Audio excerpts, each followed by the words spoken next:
Good morning. आज हम लोग चैप्टर नंबर 28 करेंगे, economic impact of British rule in India.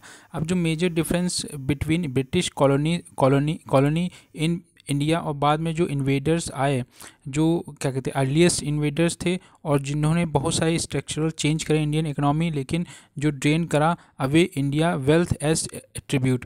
लेकिन जो ब्रिटिश जो थे इंडिया में, उन्होंने ट्रांसफॉर्मेशन कर दिया Indian economy into colonial economy. और इससे क्या हुआ, जो स्ट्रक्चर जो ऑपरेशन था इंडियन इकोनॉमी का वो भी डिटरमाइन किया गया, इंटरेस्ट जो था ब्रिटिश इकोनॉमी के लिए। जो अकॉर्डिंग जो हिस्टोरियंस हैं वो बिगनिंग करते हैं जो 18वीं सेंचुरी की इंडिया में लगभग 23% जो था वर्ल्ड का इकोनॉमी हमारे इंडिया में था, लेकिन जो शेयर था came down to 3% when India got independence. जो पहले 23% जब ब्रिटिशर्स नहीं आए थे वो 23% था, और जब ब्रिटिशर्स गए 3% बचा, इसका मतलब 20% जो था वो ब्रिटिशर्स ले गए, उन्होंने एक्सप्लॉइट करा 20%। जो डिटेल इस सर्वे हैं economic impact of British as follows. पहला डी इंडस्ट्रियलाइजेशन किया गया, जो रूइन ऑफ द आर्टिशन और हैंडीक्राफ्टमैन। डी इंडस्ट्रियलाइजेशन, जो यहाँ की इंडस्ट्रीज़ थी उनको ख़त्म कर दिया गया, और जो इससे क्या हुआ आर्टिशंस और जो हैंडीक्राफ्ट थे वो सब कहते हैं एक्सप्लॉइट करने लगे। वन वे फ्री ट्रेड, अब यहाँ से रॉ मटेरियल ले जाते थे, वहाँ से क्या क्या कहते हैं फिनिश्ड गुड लेकर आते थे। इस तरीके से चीप और मशीन मेड जो इम्पोर्ट होती थी flooded in the Indian market. और जिस after charter act 1813, charter act 1813 के बाद इंपोर्ट जो थी बहुत ज़्यादा बढ़ गई, क्योंकि वहाँ पे इंडस्ट्रियल रिवोल्यूशन चालू हो गया। वन वे जो फ्री ट्रेड था ब्रिटिशर सिटीजन्स के लिए, और दूसरी तरफ जो इंडियन प्रोडक्ट होते थे वो मोर और मोर डिफ़िकल्ट हो गया पेनिट्रेट करना यूरोपियन मार्केट में, क्योंकि जो टैरिफ था लगभग 80% इम्पोज कर दिया जाता था जब वो यूरोपियन मार्केट में पहुँचते थे। इससे क्या हुआ, इंडियन क्लोथ जो थे नो लॉन्गर भी चीप, सस्ते भी नहीं हो पाते थे। 1820 के बाद यूरोपियन मार्केट जो थी वो बहुत ही वर्चुअली क्लोज हो गई इंडियन एक्सपोर्ट के लिए, और जो ब्रिटिश का चीफ क्लोथ था वो फ्लड हो गया इंडियन मार्केट में। अब जो न्यूली इंट्रोड्यूस रेल नेटवर्क था वो हेल्प करता था यूरोपियन प्रोडक्ट जो कि वो रीच करते थे जो रिमोट कॉर्नर्स होते थे कंट्री के। From being a net exporter, India जो था वो नेट इम्पोर्टर बन गया। जो नेट कभी इंडिया एक्सपोर्ट किया करता था वो नेट इम्पोर्टर बन गया। No step towards modern industrialisation, जो लॉस हुआ ट्रेडिशनल लाइवलीहुड का, वो क्या कहते हैं बहुत ही नॉट एकम्पेनिस्ड बाय द जो प्रोसेस था इंडस्ट्रियलाइजेशन इन इंडिया। वो है इसलिए क्योंकि जो रैपिडली इंडस्ट्रियलाइज कंट्रीज़ थी उस समय की, और जो इससे क्या हुआ, जो डी इंडस्ट्रियलाइजेशन इंडिया में हुआ उस समय, और जब यूरोप कहते हैं बहुत तेज़ी से अपना इंडस्ट्रियल रिवोल्यूशन पे फोकस कर रहा था, और इस समय जो समय था इंडियन आर्टिशन जो हैंडीक्राफ्टमैन वो कहते हैं फील कर रहे थे, उनको क्रंच किया जा रहा था, क्योंकि जो लॉस हो रहा था पैट्रनेज बाय प्रिंस और जो नोबेलिटी थी वो भी लगभग ख़त्म होती जा रही थी। उनका इन्फ्लुएंस जो था न्यू वेस्टर्न टेस्ट और वैल्यूज़ को देख देख के। जो रूरलाइजेशन जो बहुत सारी फीचर थी डी इंडस्ट्रियलाइजेशन की, जिसमें डिक्लाइन जो हो रहा था बहुत सारे सिटीज़, और जो प्रोसेस था रूरलाइजेशन ऑफ इंडिया। अब बहुत सारे आर्टिशन जो थे फेस कर रहे थे डिमिनिश रिटर्न, और जो रिप्रेसिव पॉलिसीज़ थी बंगाल में, चाहे कंपनी के रूल की वजह से जो आर्टिशन और जो पे करते, जिन्हें लो वेजेस दी जाती थी, फोर्स किया जाता कि वो सेल करें अपने जो प्रोडक्ट है बहुत सस्ते दामों पे, जिससे वो छोड़ के ये प्रोफेशन और विलेजेस में जाना स्टार्ट कर दिए, जहाँ पे उन्होंने एग्रीकल्चर को अपनाया। और एग्रीकल्चर भी बहुत अच्छी नहीं हो रही थी, आपको पता ही कितना टैक्स लगाया जा रहा था। इससे क्या हुआ कि इंक्रीज प्रेशर जो था वो लैंड पे बढ़ने लगा, और जो अर्बनाइजेशन होना चाहिए था उसकी जगह रूरलाइजेशन होने लगा। जो ओवर बर्डन एग्रीकल्चर सेक्टर था वो मेजर कॉज बना पॉवर्टी का, और जिससे ब्रिटिश रूल में, और ये अपसेट था विलेज इकोनॉमिक सेटअप के लिए। एम्पावरमेंट ऑफ द प्रेजेंटली, जो गवर्नमेंट ओनली इंटरेस्टेड थी वो मैक्सिमाइज़ करना चाहती थी जो रेंट हैं, और सिक्योर करना चाहती थी अपना शेयर रेवेन्यू में, और अपना इन्फोर्स करना चाहती थी। जो परमानेंट सेटलमेंट स्ट्रक्चर था लार्ज पार्ट में वो ट्रांसफ़र करते हैं, जो ट्रांसफेरेबिलिटी थी लैंड की। वन फीचर जो थी न्यू सेटलमेंट था वो कॉज था ग्रेट इनसिक्योरिटी, जो टेनेंट्स का जो किराए पे मिलती थी ज़मीन उनको, who lost all the traditional right, ख़त्म हो गए उनके, और इस तरीके से little spending by the government on the improvement of land productivity. जो जमींदार थे वो इंक्रीज़ करते हैं अपनी पावर और रिस्टोर करते हैं जो सुप्रीमेसी, एविक्शंस और डिमांड करते हैं एक इनलीगल जो ड्यूज़ होते थे जिसे बेगार, जिससे कि मैक्सिमम शेयर उनका जो था इन द प्रोड्यूस, और इस तरीके as such had no incentive to invest for improvement of the agriculture. साथ में जो ओवरबर्डन प्लीजेंट्स थे, जो ओवरबर्डन जहाँ पे किसान थे, वो उनकी जो अप्रोच थी मनी लेंडर्स के प्रति बढ़ती गई, क्योंकि वो जब फेल हो जाते थे ड्यू देने के लिए ज़मींदार से, तो मनी लेंडर के पास वो जाते थे और इस तरीके से वो विलेज ग्रेन मर्चेंट जो था वो फोर्स करता था फार्मर्स की वो सेल करे अपने प्रोड्यूस लो प्राइसेस पे, जिससे कि वो अपने ड्यूज़ भर सकें। अब पावरफुल जो मनी लेंडर्स थे वो ऑल्सो एबल टू मैनिपुलेट करते थे जुडिशरी और लॉ इन हिज फेवर। जो प्लीजेंट टर्न आउट करते हैं अपने अल्टीमेट जो सफ़र अंडर जो ट्रिपल बर्डन होता है गवर्नमेंट का, जिम्मेदार का, जो मनी लेंडर। इस तरीके से जो हार्डशिप इंक्रीज़ हो जाती है at the time of famine और जो स्कैरसिटी होती है। इसके साथ क्या होता है, this was an much true for the zamindari areas के लिए, zamindari areas as far areas under ryotwari और महलवाड़ी सिस्टम। ये जो प्लीजेंट्स होते हैं बिकम लैंडलेस। अब जो इमरजेंस होता है इंटरमीडिएट, जो इंटरमीडिएट बिचौलिए जाते हैं, intermediate emergence of the intermediate जिस absentees landlordism ruin of old zamindari, जो ओल्ड जमींदारी सिस्टम था उसका ख़त्म होता है और इंटरमीडिएट की इमरजेंस देखने को मिलती है। 1815 के बाद जो half of the total land थी बंगाल में वो पास इनटू द न्यू हैंड्स, क्योंकि अब ब्रिटिश गवर्नमेंट ने अपना नया सिस्टम बनाया न्यू हैंड, जिसे मर्चेंट्स, मनी लैंडर्स और जो other money classes living in towns, जो न्यू जमींदार थे उनको इंक्रीज़ की गई उनकी पावर, जिससे कि लिटिल और नो एवेन्यू जो है फॉर न्यू इन्वेस्टमेंट जो रिस्टोर किया जा सके, जो लैंड ग्रैबिंग और जो सब इन्फ्यूडेशन है। इससे क्या हुआ, इंक्रीज जब हुआ नंबर ऑफ इंटरमीडिएट्स जो paid give rise to the absentees landlordism, और इससे क्या हुआ, इंक्रीज़ किया जो बर्डन था ऑन द प्लीजेंट, सिंस जो डिमांड थी लैंड की वो बहुत हाई थी और जो प्राइसेस थे वो भी बहुत हाई कर दी गई, जिससे कि जो लाइबिलिटी थी प्लीजेंट की वो सफ़र कर रहा था विद नो ट्रेडिशनल और benevolent ties with the tenants. किराएदारों के साथ कोई भी जो ट्रेडिशनल वे में होता था वो नहीं रखा गया और ना ही उनके हितों को ध्यान में रखा गया। जो जमींदार थे, no incentives to invest in the improvement of agriculture, जिससे क्या हुआ, जमींदार ने कोई भी ध्यान नहीं दिया कि जो इम्प्रूवमेंट की जाए एग्रीकल्चर की। जो इंटरेस्ट थे जमींदार के वो केवल वो क्या कहते हैं, जो ब्रिटिश रूल था अपोज करता था, जो नेशनल मूवमेंट था उसके लिए। अब जो स्टैग्नेशन और जो डेटोरिएशन देखने को मिला एग्रीकल्चर में, जो कल्टीवेटर्स होते थे ना ही उनको इससे मतलब था ना ही उनको किसी से मतलब था, वो सिर्फ इन्वेस्ट जो क्या कहते हैं जिम्मेदार थे उनको no root in the village, उनकी जो क्या कहते हैं जिम्मेदार थे वो जो गवर्नमेंट स्पेंड करती थी लिटिल ऑन एग्रीकल्चर, जो टेक्निकल और मास education.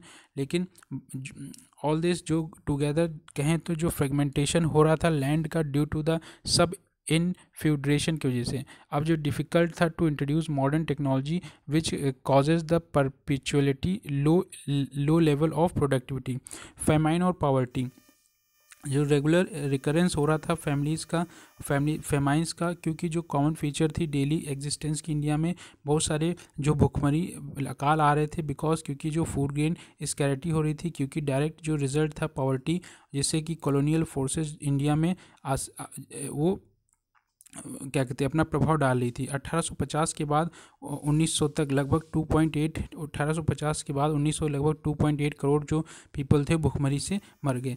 Commercialisation of Indian agriculture, अब क्या हुआ, जो इंडियन एग्रीकल्चर थी कॉमर्शलाइज करना स्टार्ट हुई, यहाँ पे कैश क्रॉप उगाना होता चालू।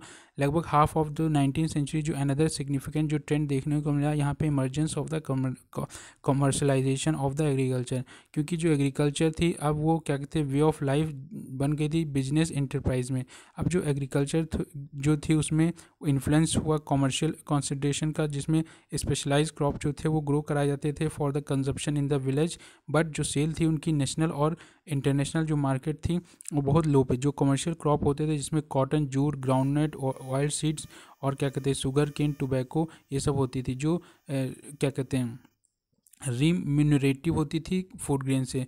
अगेन जो कल्टीवेशन था क्रॉप्स का, जैसे कि कॉन्डीमेंट्स स्पीसीज, जो फ्रूट्स और जो वैल्यूएबल्स जो could cater to a wide market, जो परहैप्स जो कॉमर्शलाइजेशन ट्रेंड था बाद में जो रीच का जो highest level of the development in the plantation sector, जैसे कि इन टी और कॉफ़ी, रबर, इंडिगो, बाद में जो mostly owned by the Europeans, वही लोग खरीद लेते थे यूरोपियंस और produce for the sale in wider market. अब जो न्यू मार्केट थी वो कॉमर्शलाइजेशन और जो स्पेशलाइजेशन उसमें इनक्रेज किया गया बहुत सारे फैक्टर, क्योंकि जो स्प्रेड हो रहा था मनी इकोनॉमी, जो रिप्लेसमेंट कर दिया गया जो कस्टम और जो ट्रेडिशन थे, कंपटीशन, जो कॉन्ट्रैक्ट इमरजेंस हो रही थी यूनिफाइड नेशनल मार्केट में, जो ग्रोथ थी इंटरनल ट्रेड और जो इम्प्रूवमेंट देखने को मिल रहा था कम्युनिकेशन में, जैसे रेल, रेलवे और बूस्ट जो मिल रहा था इंटरनेशनल जो ट्रेड थी by entry of the British finance capital, क्योंकि 1850 के बाद जो ब्रिटिश फाइनेंस कैपिटल एंट्री करती है। जो इंडियन प्लीजेंट से और जो कॉमर्शलाइजेशन देखने को मिल रहा था वो फोर्स कर रहा था इस प्रोसेस के लिए, और बहुत कोई सरप्लस फूड यहाँ पे देखने को नहीं मिलता था जिससे इन्वेस्ट किया जा रहा था कॉमर्शियल क्रॉप के लिए। और इस तरह सब्सटेंशियंस जो कभी सब्सटेंशियल लेवल पे जो हम ये लोग उगाते थे, लेकिन जो अब क्या कमर्शियल लिंक हो गई थी इंडियन एग्रीकल्चर की विद इंटरनेशनल मार्केट, जिससे क्या हो रहा फ्लक्चुएशन भी देखने को मिलता था। जो कॉटन थी 1860 के दौरान पुश कर दिया गया, उसके prices mostly benefited for intermediates. अब जो स्लम्प होती थी, स्लम्प इन प्राइसेस जो केम इन 1866 में, जो हिट करता है कल्टिवेटर्स को मोस्टली, क्योंकि जो हैवी इनडेप्थनेस और फेमाइन भुखमरी और काफ़ी कर्जा जो हुआ एग्रीकल्चर राइट्स, जिससे डेक्कन में 1870 में, और जिससे कल्टीवेटर जो थे वो emerge better from the new commercialisation trend. अब जो डिस्ट्रक्शन होता डिस्ट्रॉय कर दी जाती है इंडस्ट्रीज़ और जो late development of modern industry, जो इंडियन इंडस्ट्री होती है वो स्टेडली डिस्ट्रॉय होती है, क्योंकि जो डिस्ट्रक्शन था टेक्सटाइल कंपटीशन जो इंडिया में था वो ग्लेयरिंग एग्जांपल, जैसे क्योंकि जो इंडस्ट्रियलाइजेशन था इंडिया में वो नहीं हो पाया। जो ब्रिटिश ने लगभग स्टॉप कर दिया जो पे करते थे इंडियन टेक्सटाइल को इन पाउंड्स, क्योंकि अब उनकी मार्केट यूरोप में नहीं रही इंडियंस की। और इस तरीके से जो कहते हैं रेवेन्यू जो थी गेन फ्रॉम द बंगाल और वेरी लो रेट्स पे, इस तरीके से जो पहले इंडियन टेक्सटाइल काफ़ी अच्छी होती थी अब वो पूरी तरीके से बेकार हो गई।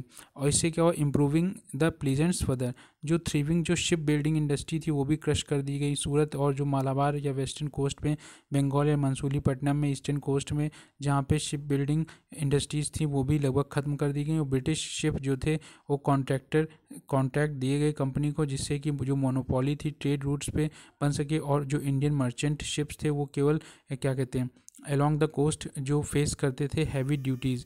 1813 के बाद जो लॉ था ब्रिटिश पार्लियामेंट से पास किया गया कि प्रोहिबिट करा जाए शिप्स को below 350 tons from the sailing between India और शिप ब्रिटेन, जो इफेक्टिवली पुट लार्ज जो प्रोपोर्शन था बंगाल बिल्ड शिप जो थे कमीशन जो था on Indo British trade routes में। 1814 के बाद जो लॉ थे पास किए गए इंडियन जो बिल्ड करेंगे शिप वो रिफ्यूज़ कर दिए गए, कंसिडरिंग ब्रिटिश रजिस्टर्ड होने चाहिए वेसल्स, तभी वो ट्रेड कर सकते हैं अमेरिका या यूरोपियन कॉन्टिनेंट से।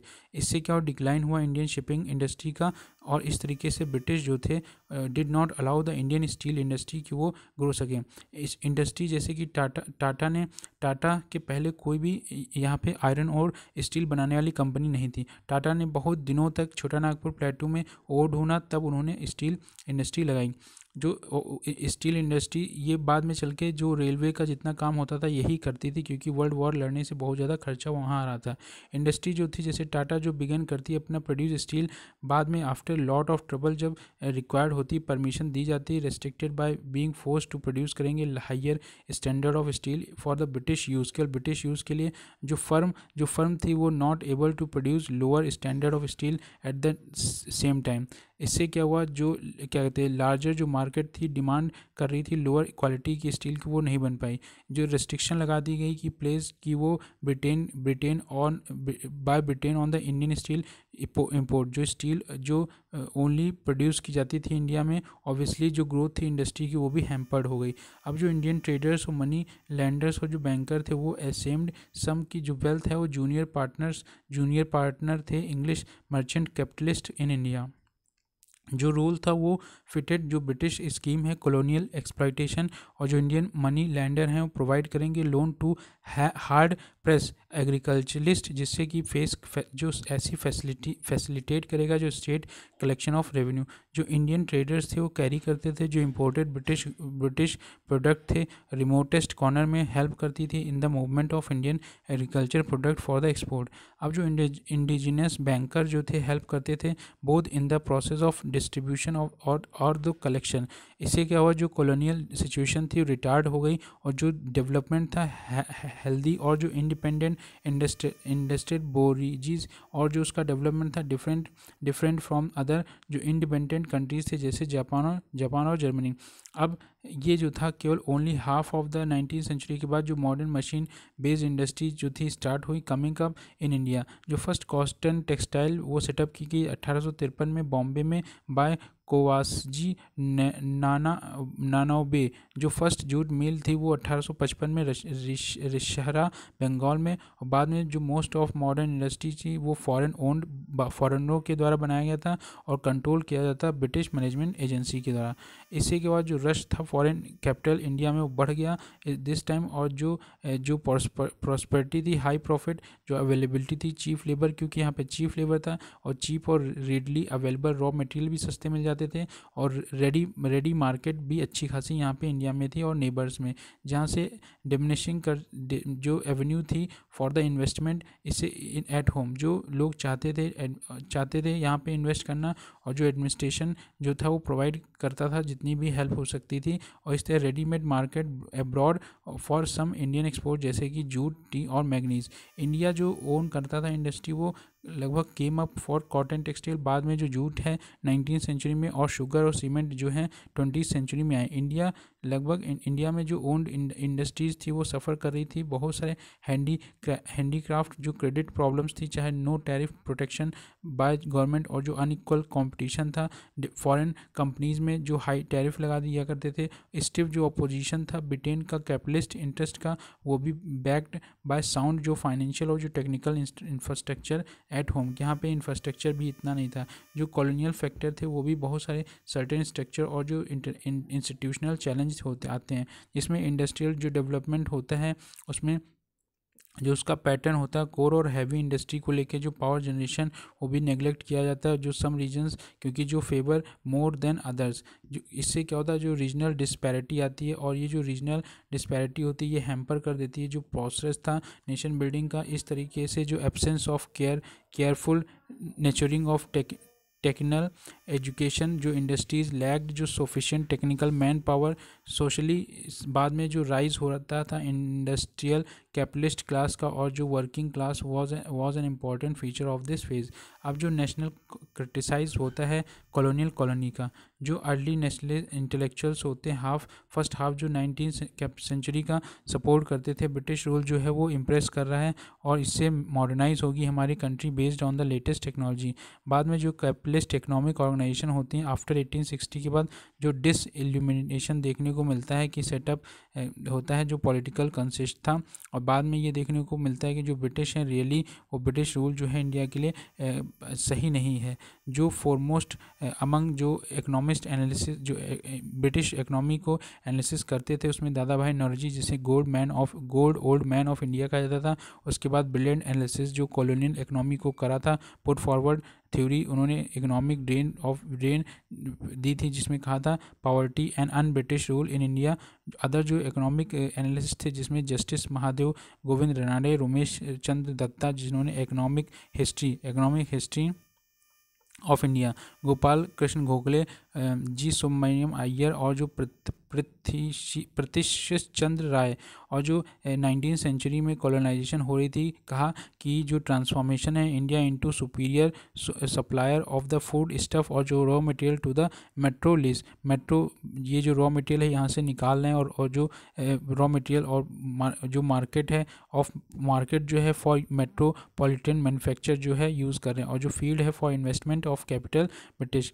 जो अर्लीस्ट नेशनलिस्ट थे वो एनालाइज करते हैं कि जो ऑर्गेनाइज इंटेलेक्चुअल एजिटेशन था ये एडुकेट करते थे complete surveillance of India's economic surveillance जो था ब्रिटेन का और जो department of independent economy based on the modern industries. जो British policy making India poor जो बेसिक एसर्ट देखने को मिलता है अर्ली इंटेलेक्चर की इंडिया जो है वो पुअर और ग्रोइंग पुअर ड्यू टू क्योंकि जो ब्रिटिश इंटेलिज्म की वजह से।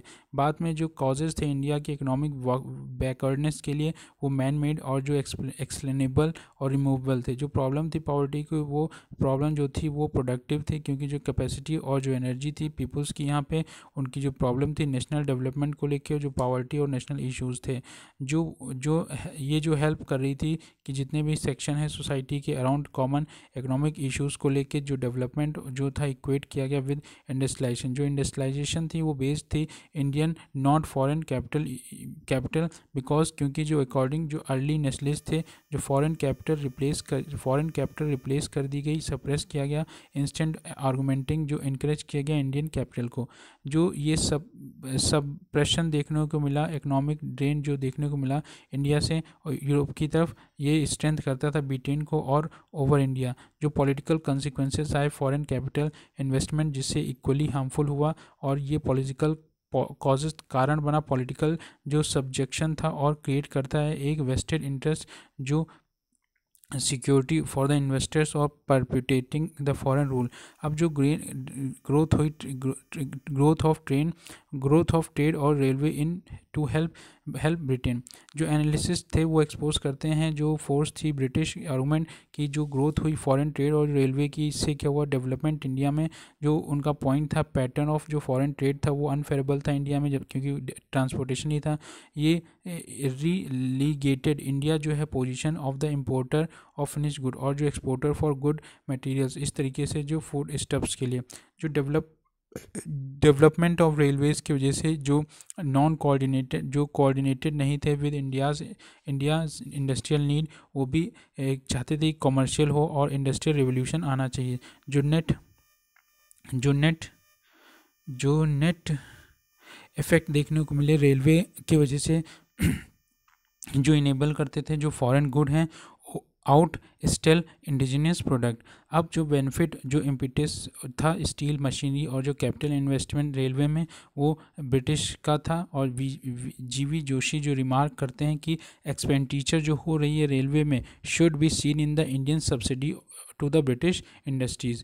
जो एक्सपेंडिचर हो रही है रेलवेज़ में ये हमें भारत की सब्सिडी की वजह से ब्रिटिश इंडस्ट्री हो रही हैं।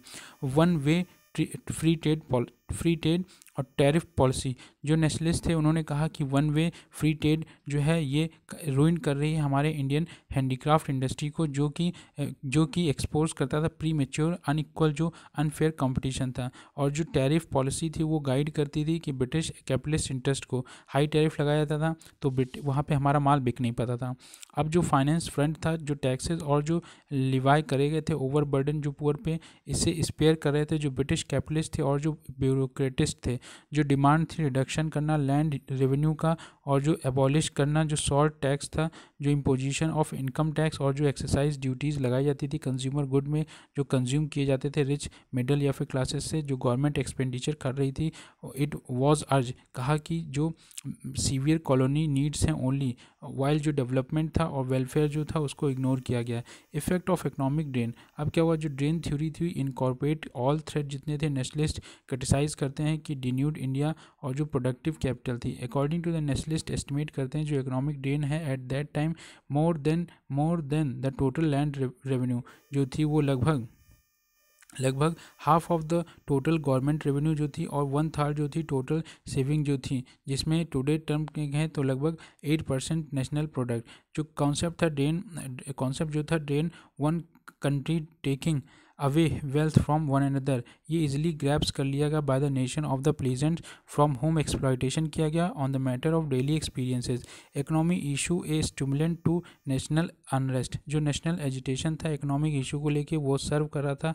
अंडरमाइन जो आइडियोलॉजिकल हेजोमनी थी एरियन रूलर्स के ओवर, क्योंकि इंडिया के जो माइंड थे फॉरेन रूल जो था उनके इंटरेस्ट जो थे इंडिया में वो एक्सपोज कर रहे थे उनकी मिथ जो उनकी मॉरल फाउंडेशन थी कि वो सुपीरियर हैं। अब इसको लेके जो क्लियरली इंडिया जो है पुअर बिकॉज जो उसका वो रूल करा जा रहा है ब्रिटिश इंटरेस्ट के बेसिस में। और ये जो एजिटेशन थी कि वो स्टिमुलस जो है इंटेलेक्चुअल अनरेस्ट और जो स्प्रेड हो रहा था national concise during the moderate phase, और जो फ्रीडम थी फ्रीडम स्ट्रगल जो 1875 से 1905 में, क्योंकि मॉडरेट्स केवल याचिकाओं पे ही विश्वास करते थे, सीड टाइम था नेशनल मूवमेंट का टिल एंड, जब तक 19वीं सेंचुरी जो नेशनलिस्ट और जो डिमांड कर रहे थे कि उनको भी शेयर चाहिए पॉलिटिकल पावर में और कंट्रोल ओवर द पर्स। लेकिन फर्स्ट जो डिकेड था 20वीं सेंचुरी का इसमें स्टार्ट किया गया डिमांडिंग सेल्फ रूल, और इस तरीके से यूनाइटेड किंगडम में जैसे यूनाइटेड किंगडम और द कॉलोनीज़ जो प्रोमिनेंट अमंग सच नेशनलिस्ट जिसमें दादा भाई नौरोजी थी।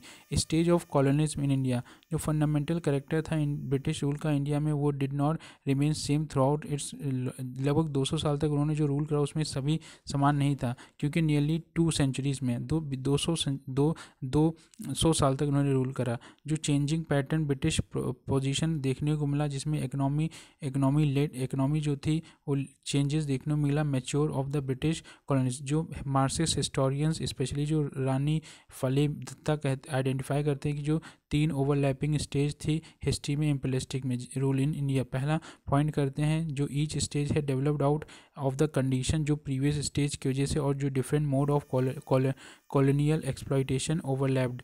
ओल्ड फॉर्म जो था वो कॉलोनियल एक्सप्लॉयटेशन जो था नियरली वो इंटायरली सीज करना था, सारे भारत को हड़पना था, जो गॉड इंटीग्रेटेड, जैसे कि एक न्यू पैटर्न ऑफ एक्सप्लॉयटेशन हुई। जो बाद में जो स्टेज आई उसमें जो मार्क करते हैं कि एक डिस्टिंक्ट डोमिनियन फीचर होनी चाहिए जो क्वालिटेटिव चेंज देखने को मिलता है one stage to another. First phase जो था जो पीरियड ऑफ मर्चेंट कैपिटल जिसे मर्केंटलिज्म कहा गया, क्योंकि ये जो पीरियड था इसमें मोनोपोली ट्रेड की थी। 1818 तक ट्रेड थी मोनोपोली और 1833 तक लगभग सारी ट्रेड बंद कर दी गई थी, टी पे भी बंद कर दी गई थी। मोनोपोली ट्रेड एंड डायरेक्ट जो अप्रोप्रिएशन रहता है period of east India company जो डोमिनियन रहता है 1757 से लेके 1813, जो बेस था 2 बेसिक ऑब्जेक्टिव। पहला कि एक्वायर करना जो मोनोपोली है ट्रेड की विद इंडिया और अगेंस्ट अदर जो इंग्लिश और यूरोपियन मर्चेंट्स हैं और जो ट्रेडिंग कंपनीज़ हैं वो ना ले पाएँ अगेंस्ट इंडियन मर्चेंट। और दूसरा जो डायरेक्टली अप्रोप्रिएट और टेक ओवर जो गवर्नमेंटल रेवेन्यू है through control over state power, state की पावर से उनको हटाना है और पूरी गवर्नमेंट की रेवेन्यू को अपने हाथ में लेना है। दूसरा ड्यूरिंग इस समय क्या हुआ कोई भी बेसिक जो चेंज हुआ वो इंट्रोड्यूस नहीं किया गया एडमिनिस्ट्रेशन जुडिशियल सिस्टम में, ट्रांसपोर्टेशन और जो कम्युनिकेशन जो मेथड थे एग्रीकल्चर और जो इंडस्ट्रियल प्रोडक्शन के फॉर्म ऑफ जो बिजनेस मैनेजमेंट थे और जो इकोनॉमिक ऑर्गेनाइजेशन थी। ना ही कोई मेजर चेंज किया गया एजुकेशन में, इंटेलेक्चुअल फील्ड में, ना ही कल्चर में, ना सोशल ऑर्गेनाइजेशन में। साथ ही जो ट्रेडिशनल इंडियन सिविलाइजेशन थे, religious laws, caste system, family structure, ये सभी not seen as obstacle in the colony, ना ही इन सभी को उन्होंने यूज़ किया। ओनली जो चेंज उन्होंने करा पहला कि मिलिट्री ऑर्गेनाइजेशन और टेक्नोलॉजी, उन्होंने मिलिट्री ज़्यादा से ज़्यादा इकट्ठी की और टेक्नोलॉजी जिससे नेटिव जो रूलर्स हैं उनको इंट्रोड्यूस किया गया, क्योंकि बहुत सारी जो वेस्ली की सब्सिडी अलायंस, पैरामाउंटेंसी और इस तरीके से इंट्रोड्यूस देयर आर्म्ड फोर्सेस। दूसरा एडमिनिस्ट्रेशन जो था टॉप स्ट्रक्चर होना चाहिए रेवेन्यू कलेक्शन का, जिससे कि it could become more effective और मोर स्मूथ। इस फेज़ में क्या हुआ कि लार्ज स्केल जो ड्रेन ऑफ वेल्थ थी फ्रॉम इंडिया वो कंस्टिट्यूट होती है 2 से 3% ऑफ ब्रिटिश नेशनल इनकम जो होती थी एट दैट टाइम। इसके साथ जो वेल्थ और प्ले करती थी important role in financing British industrial revolution. अब इसी समय क्या होता था कि कोई भी लार्ज स्केल जो import of British manufacture into India बन जाती है। अब जो रिवर्स अकर हो जाता है, जहाँ पे इंक्रीज होता है एक्सपोर्ट ऑफ इंडियन टेक्सटाइल होता था वो लगभग उल्टा हो जाता है, अब इंपोर्ट बनने लगता है। जो वीवर्स थे और जो वीवर्स होते वो भी उनका भी रूइन होने लगता है इस स्टेज पे, और जो कंपनी की मोनोपोली थी एक्सप्लॉयटेशन, और इस तरीके से ये फोर्स जो था ये प्रोड्यूस करते हैं for company under an economic compulsion. Second stage जो है जिसमें 1813 के बाद जो फादरीज होते हैं और यहाँ पे पैसा ये लोग इन्वेस्ट करना चालू कर देते हैं। ओनिंग टू मोड ऑफ जो एक्सप्लॉइटेशन ट्रेड बिंग ट्रेड, इस स्टेज में जो termed as colonisation of free trade यहाँ पे स्टार्ट होता है। जो चार्टर एक्ट 1813 का आता है, कंटिन्यू टिल 1860 तक। 1860 तक जो ईस्ट इंडिया कंपनी है बिकेम रूलर, और जो मोस्ट जो पार्ट थे इंडिया के जो उसके हाथ में थे। और ये डिबेट बनती है कि जो इंटरेस्ट हैं न्यूली एक्वायर्ड कॉलोनी और वुड सर्व जो न्यूली इमर्जिंग इंडस्ट्रियल कैपिटलिस्ट होते हैं बिगेन करना क्रिटिसाइज कि ईस्ट इंडिया कंपनी जो है एक्सप्लॉइट कर रही है इंडिया को। और जो डिमांड है कॉलोनियल एडमिनिस्ट्रेशन जो पॉलिसी इंडिया में, वो नाउ सर्व ब्रिटिश कैपिटलिस्ट जो इंटरेस्ट है उनके हिसाब से वेरी डिफरेंट फ्रॉम दोज जो ईस्ट इंडिया कंपनी करती थी। अब जो इंडिया है serve as a market, India एक मार्केट बन चुका है increasing output of the British manufacture goods बेचने के लिए और स्पेशली टेक्सटाइल के लिए। इसीलिए यहाँ बाइकॉट, ये स्वदेशी जितना था आगे चल के बाइकॉट हुआ। उसी समय जो न्यू कैपिटलिस्ट थे इंग्लैंड में, उनको नीड थी from Indian export for raw material चाहिए था, स्पेशली जो कॉटन फूड ग्रेन्स थे। और इंडिया जो था वो बाय कर रहा था ज़्यादा से ज़्यादा British good only earn foreign exchange by exchanging their export.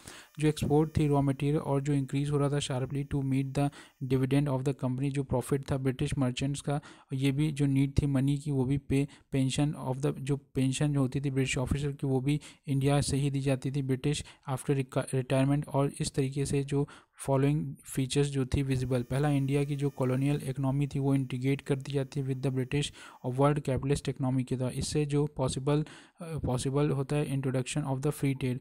All जो इम्पोर्ट ड्यूटीज़ थी इन इंडिया वो आइदर टोटली रिमूव कर दी जाती हैं या विद ड्रास्टिकली रिड्यूस कर दी जाती हैं टू नॉमिनल रेट, जिससे कि यहाँ पे इम्पोर्ट जो हो बहुत आसानी से हो सके और इनके ऊपर हैवी टैरिफ लगाए जाते हैं, फ्री एंट्री हो सके। All granted to the British capitalist जो डेवलप करना चाहते थे ट्री में coffee indigo plantation trade transport mining या मॉडर्न इंडस्ट्री इन इंडिया। जो ब्रिटिश इंडियन गवर्नमेंट थी give active state help to such capitalist, ऐसे उन्होंने कैपिटलिस्ट को खूब बढ़ावा दिया। परमानेंट सेटलमेंट जो रैयतवारी सिस्टम था एग्रीकल्चर में वो इंट्रोड्यूस कर दी, जिससे कि ट्रांसफॉर्म किया जा सके जो ट्रेडिशनल एग्रेरियन स्ट्रक्चर था इनटू ए कैपिटलिस्ट वन। जो एडमिनिस्ट्रेशन था वो भी बहुत कंप्रेसिव और जो इंक्लूड किया गया विलेज और आउटलेइंग जो एरियाज़ थे कंट्री में। बाद में जो चेंज देखा गया, जो ब्रिटिश गुड हैं वो रीच कर रहे थे एग्रीकल्चर प्रोडक्ट ड्रॉ फ्रॉम जो इंटीरियर विलेज और रिमोटेस्ट पार्ट में। इस तरीके से सारे विलेज को उन्होंने कनेक्ट करना स्टार्ट किया। जो पांचवा जो पर्सनल लॉ थे वो लेफ्ट अनटच, उन्होंने कोई ऐसे पर्सनल लॉ चाहे मुस्लिम के हों और थोड़े बहुत हिंदू के टच करा, not affect colonial transformation of the economy. बाद में जो change related to criminal law थे या फिर लॉ ऑफ कॉन्ट्रैक्ट या लीगल प्रोसीजर थे, उसमें उन्होंने प्रमोट किया कैपिटलिस्ट कॉमर्शियल रिलेशन, जिससे कि मेंटेन करा जा सके लॉ एंड ऑर्डर। बाद में जो मॉडर्न एजुकेशन थी वो भी इंट्रोड्यूस की, जिससे कि चीप मैन पावर जो हो आराम से यहाँ पे मिल सके, एक्सपेंड किया जा सके अपने एडमिनिस्ट्रेशन को। और ये जो है एम जिससे ट्रांसफॉर्म किया जा सके इंडियन सोसाइटी और कल्चर इन टूरिज्म। पहला कि वो क्रिएट करें एक ओवरऑल एटमॉस्फेयर जिससे चेंज हो सके और डेवलपमेंट, तभी तो माल खरीदेंगे। Give birth to the culture और रॉयल्टी टू द रॉयल। जो टैक्सेशन बर्डन था वो प्लीजेंट्स पे वो शार्पली इकोनॉमिक ट्रांसफॉर्मेशन ला सका, जो कॉस्टली एडमिनिस्ट्रेशन के लिए था, सिविल और साथ में मिलिट्री। इंडिया ने एब्जॉर्व करा लगभग 10 से 12% जो था ब्रिटिश एक्सपोर्ट, और इस तरीके से नियरली 20% ब्रिटेन टेक्सटाइल एक्सपोर्ट, मतलब पूरे ब्रिटेन का जितना इंडस्ट्रियल रिवोल्यूशन होता था उसमें 20% वो यहाँ खपत कर देते। 1850 के बाद इंजन कोचेस जो थे, रेल लाइन्स और जो अदर रेलवे स्टोर्स थे वो भी इंपोर्ट करे जाते थे इंडिया से into India at a large scale, वो भी बाहर से लाया जाता था। अब इस तरीके से इंडियन आर्मी जो थी, अब जब बाहर से आने लगा तो यहाँ के जो मेटलर्जी ये सब छोटी छोटी चलती थी, हैंडीक्राफ्ट, ये सब खत्म हो गई। इंडियन आर्मी जो यूज़ करते थे ब्रिटिश एक्सपेंशन के लिए, वो भी कॉलोनाइजेशन एशिया और अफ्रीका में भी यहीं की यूज़ करते थे। थर्ड स्टेज जो थी, ये थर्ड स्टेज जिसे हम कहते हैं ईरा ऑफ फॉरेन इन्वेस्टमेंट, बहुत सारा फॉरेन इन्वेस्टमेंट हुआ और international competition for the colonies, और इंटरनेशनल कॉम्पिटिशन हो गया कॉलोनी बनाने के लिए। ये बिगन होता है 1860 से, जब इंडिया सेवरल चेंजेस यहाँ देखने को मिलती हैं वर्ल्ड इकोनॉमी में, और इसी दौरान अमेरिका, फ्रांस ये सब आज़ाद होने लगते हैं। ब्रिटेन का जो इंडस्ट्रियल सुप्रीमेसी थी वो चैलेंज होती है by several countries of Europe, USA और जो जापान। इससे क्या होता है, जो पहला ब्रिटेन की इंडस्ट्रियल सुप्रीमेसी थी वो चैलेंज की जाती है सेवरल कंट्रीज़ की, जैसे यूरोप, यूएसए और जापान। दूसरा जो रिजल्ट था एप्लीकेशन ऑफ साइंटिफिक नॉलेज थी इंडस्ट्री में, जो पेज ऑफ इंडस्ट्रियल इंक्रीज हो रहा था शार्पली, क्योंकि जो petroleum as a fuel internal combustion engine वो आ चुका था और जिससे यूज़ हो रही थी electricity for the industrial purposes, जिससे सिग्निफिकेंट इनोवेशन देखने को मिली। जो वर्ल्ड मार्केट थी वो become more unified due to revolution in the means of international transport. इससे क्या हुआ, इस समय जो ब्रिटेन था वो स्टीनस एफर्ट जो था कंसोलिडेट करना it's over control over India, लेकिन लिबरल जो इम्पीरियलिस्टिक पॉलिसी थी उससे रिप्लेस करना पड़ा रिएक्शनरी जो इम्पीरियलिस्ट पॉलिसी थी। और इस तरीके से रिफ्लेक्टेड देखने को मिलता है। जो वाइसरॉय होते थे लिटन, डफरिन या फिर लॉन्डसन, जो स्कर्जन और जो स्ट्रेंथ कर रहे थे कॉलोनियल रूल ओवर इंडिया, जो जिससे कीप ओवर द रिवाइवल, और साथ में जो अटैक करते थे ब्रिटिश कैपिटल टू इंडिया, ये प्रोवाइड करती थी इनकी सिक्योरिटी। बाद में जो बहुत ही लार्ज अमाउंट जो था ब्रिटिश कैपिटल का got invested in railway loans में, रेलवेज़ में, और जो ट्रेडर्स थे जो लेसर एक्सटेंड करते थे प्लांटेशन में, कोल माइनिंग में, जूट, सब जगह पैसा इन्वेस्ट करने लगे ये लोग, शिपिंग में, बैंकिंग इंडस्ट्री में। जो नोटेशन थी ट्रेनिंग, अब जो ट्रेनिंग थी इंडियन पीपल्स को फॉर सेल्फ गवर्नमेंट विनिशेस। इस तरीके से जो 1918 के बाद, क्योंकि जो प्रेशर था इंडियन नेशनल मूवमेंट चलने लगा, और बाद में जो एम था ब्रिटिश रूल का वो डिक्लेयर की अब परमानेंट वो ट्रस्टीशिप हो जाएंगे ओवर इंडियंस। और जो इंडियन है ये डिक्लेयर करते थे कि परमानेंटली वो इमेच्योर हैं, चाइल्ड पीपल, क्योंकि जो नीड थी ब्रिटिश कंट्रोल के लिए और ट्रस्टीशिप के लिए। Geography, climate, race, history, religion, culture और सोशल जो ऑर्गेनाइजेशन थी, और जितनी भी सब ऐसे फैक्टर थे जो जिससे क्या हुआ कि इंडियंस जो थे अनफिट थे फॉर सेल्फ गवर्नमेंट और डेमोक्रेसी। इस तरीके से जो ब्रिटिश उन्होंने ट्राई करा कि वो जस्टिफाई कर सकें अपने रूल को over India for centuries to come. All जितने भी नेम हैं सिविलाइजिंग आर बारबरिक पीपल, ये सभी बारबरिक हैं। वाइट मैन इज़ बर्डन, ये वाइट मैन बर्डन है जिसे वो हटाना चाहते थे, वो सिविलाइज बनाना चाहते। Summary economic impact of British rule, पहला डी इंडस्ट्रियलाइजेशन चालू करा, जिससे क्या हुआ, रूइन हुआ हमारे आर्टिफिशियल और हैंडी क्राफ्टमैन, और ये लोग कहते हैं डी इंडस्ट्रियलाइजेशन कर दिया। जो इम्पावरिशमेंट देखने को मिला प्रेजेंट्स का, जिससे क्या हुआ, ये लोग अपना हैंडीक्राफ्ट ख़राब हुआ तो गांव में जाने लगे और रूरलाइजेशन ऑफ इंडिया चालू हुआ।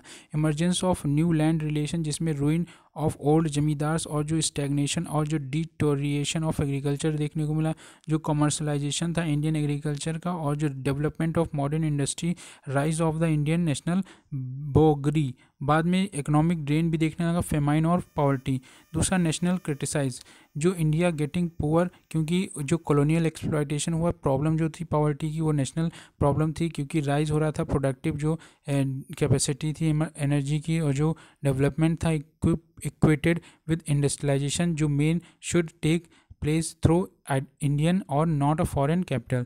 जो ब्रिटिश पॉलिसीज़ थी ट्रेड को लेके, फाइनेंस को लेके, इंफ्रास्ट्रक्चर जो डेवलपमेंट था, और expenditure design to serve imperialistic interest. जो नीड थी फॉर कंप्लीट जो सर्वर्जेंस होती थी इंडिया की इकोनॉमिक सबसर्वियंस टू ब्रिटेन, और जो development of the independent economy. इस तरीके से चैप्टर फिनिश होता है। Thank you.